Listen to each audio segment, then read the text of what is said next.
Hello and welcome back, everybody. This is Mystic Games. Today we're talking Boar.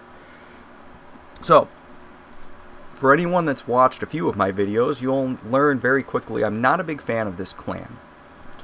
Most clans, in my opinion, have something that makes them very unique or different.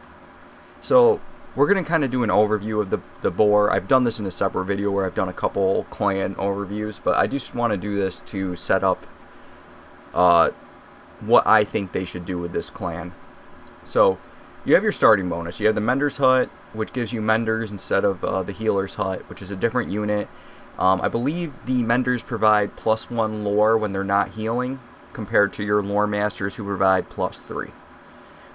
When they have the ability to colonize neutral zones that have wolves, brown bears, foxes, other animal type units on them for an additional cost. And those units will stay there and essentially defend that territory from enemies while you're able to build on it. I think that's one of the coolest parts of this clan, and I think it goes well with the other expectation that the Menders give you lore. And I think that's should be the focus of this clan. But let's continue. So each additional territory gives 2 max pop. That's fine. It just gives you extra population, which is okay. Thematically, I don't think it's necessary, but I get it. Unlocking new knowledge gives 5+ to fame bonus, so you gain fame by unlocking lore as an additional way of gaining fame. You have no penalties to happiness for non-upgraded houses and town halls, so you don't have to upgrade your buildings, although I strongly disagree with not doing that. And the clan can only trade with neutral factions, which, again, that's a very strange one to me. It would be actually really cool if they had some sort of trade with other factions, but you gained lore instead. That's kind of how I would probably go about that.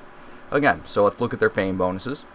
You have heritage. You gain 1 knowledge, it doesn't count towards your victory, and it allows your war chief to essentially heal the animals in zones, and he can tame 1 wild animal to kind of follow around with him. You then have greater blessing, which reduces the food cost and the food cost and the wood cost during the winter gets reduced substantially. And then you have 5+ to happiness instead of 3, and then you gain 2 lore as well, and then you just gain additional attack power on your defense towers along with the other bonuses that are provided. You get 6 food for having their special relic, and you can pay 150 lore to summon a giant boar, which is only controllable as long as it's not in combat. So you send it to a zone where you know it's going to get attacked, and then it enters combat and you can no longer control it, which is a detriment, especially for the lore cost. Not fantastic in my eyes. And then this is their tree. We'll leave this up because everything else you can see while we discuss kind of the stuff I want to talk. So my big thing is this clan to me was always meant to be the lore clan, and I think it does a horrible job at being the lore clan. So I was thinking, how would I, if I was a game developer for this game, fix this clan or make this clan a little bit better? Or give it purpose, I should say, because I feel like this is the one clan in this game where I don't feel the purpose of the clan. So Menders provide 1 lore when they're not healing. And then Lore Masters provide 3, but they require some sort of stone to be at, or some sort of, map modifier or place that you need to, send the unit to. It becomes a Lore Master, and then it sits there and does its lore thing. What I would do is I would actually, and I've been thinking about this, I would probably just get rid of Lore Masters for them. I would say, instead of making Lore Masters, make everything Menders.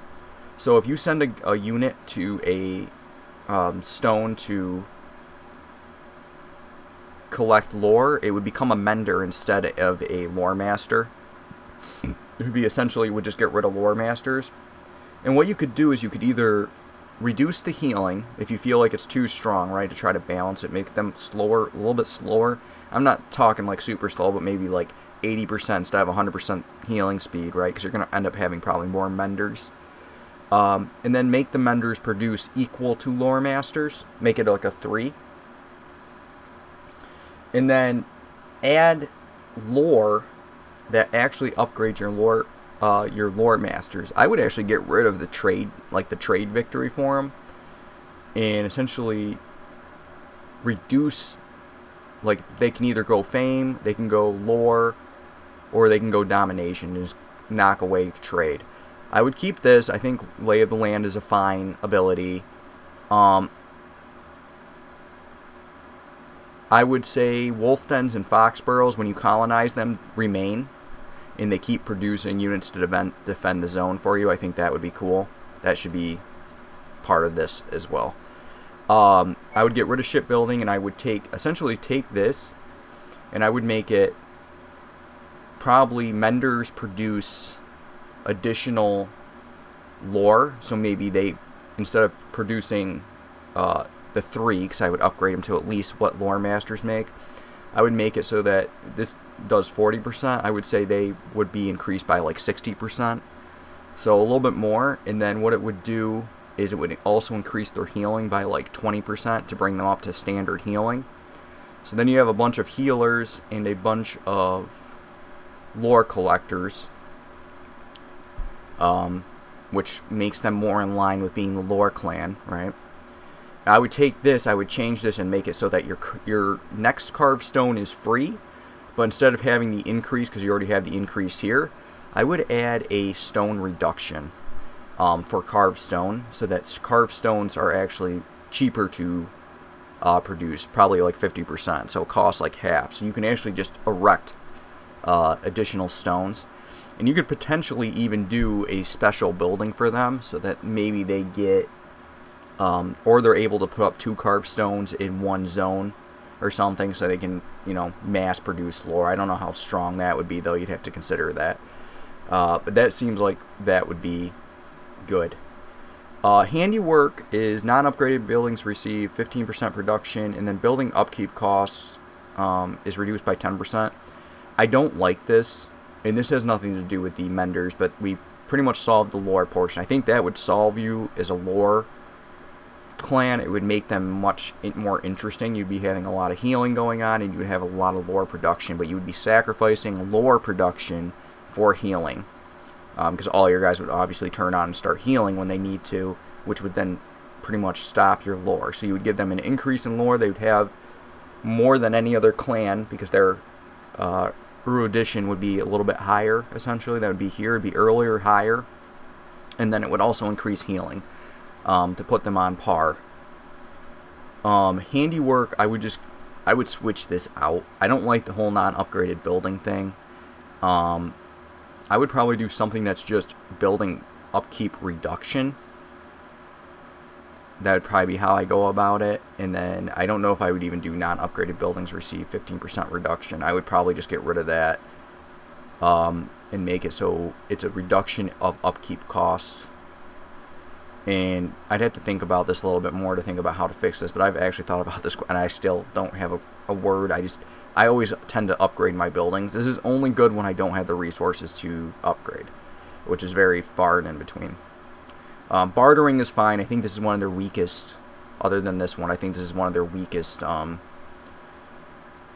lore options here. Osmosis I like. You obtain happiness for every 3 colonized zones, and then with forests, swamps, and fish, they provide 1 happiness automatically. Simple living is fine. It's just a straight up wood reduction. I think this is really solid. It's actually better than the wood cutting, because essentially it just takes everything, cuts it in half, so you just don't need as much wood. I like herbalism as well. Each active member provides 5% production in a mender's hut territory, 10% for lore production, and increases your mender's healing speed by 20%. I think that should stay in the game even with the changes I would recommend for these two, because I think that would, again, push the fact that you're a lore producing clan. And then increases happiness and production yields from the Avatar of King by 50%. And then I would give additional lore production from the Avatar of Kings. Or, the Altar of Kings, sorry. That's probably how I would change that one. But otherwise, that's fine. I just think increases happiness and lore production yields from the Altar of Kings should be on there. So let's talk about the second thing that I think the Boar clan should do. So I do like the colonization of animals. So this is something I've thought about quite a bit. And there's a few ways you could go about the colonization of animals to make it more interesting. You could make some sort of building where you're able to move the colonized wolves or bears, like essentially take two, and then you can then produce baby wolves, but they won't come out as babies. Like, you'd have to train them and they would come out as wolves, and you could actually use them as controllable units for your army. And they would not affect your food cap, but you might have a separate beast cap that would only count for trained animals, not like the one that you tame with your war chief. And I think that would be a good way to go about it, because I think that would be pretty cool. You'd be able to get like wolves, you'd be able to do like quick strikes on your enemy. It would give you something very unique and interesting for this clan. And you could either do it by, like, you have to get the animals to train them, or you just build a building and you can essentially train animals there. But you could also make it cost lore, because right, with all the different lore changes you're making, you're effectively going to be having more lore. And what you might want to do is give it like a gold cost plus a lore cost per unit, and then you have like a separate military cap for animals up to a certain amount, and maybe you start with like 2 right off the bat, or 1 or something, you know what I mean? And then you gain more as you build the buildings. I would probably make the buildings not take a building slot as well. But that would be, again, a balancing thing. I don't know if that would be something they could do, but I think that would be really cool, and I think that would make Boar... You would actually see Boars like, this is the lore clan, and this is the clan that has this cool animal mechanic that I can befriend animals and then use them in combat to an extent. And again, I'm not saying give them 100 gajillion animals. You should probably cap the maximum amount. But again, I'm not a game developer, and that's not mine to balance. But I think if you were able to balance that in a way, especially with the menders, you can make that really cool and thematic. And this clan would feel a lot different compared to the other clans for what it does. And I don't think it's that much to ask. I think it would be a second to balance it, but once you get the balance, it probably would be fine. Anyways, I appreciate you guys watching. I hope you're enjoying the Northgard videos. Like, subscribe, spend Mystic Games. I'll catch you in the next one. Later, guys.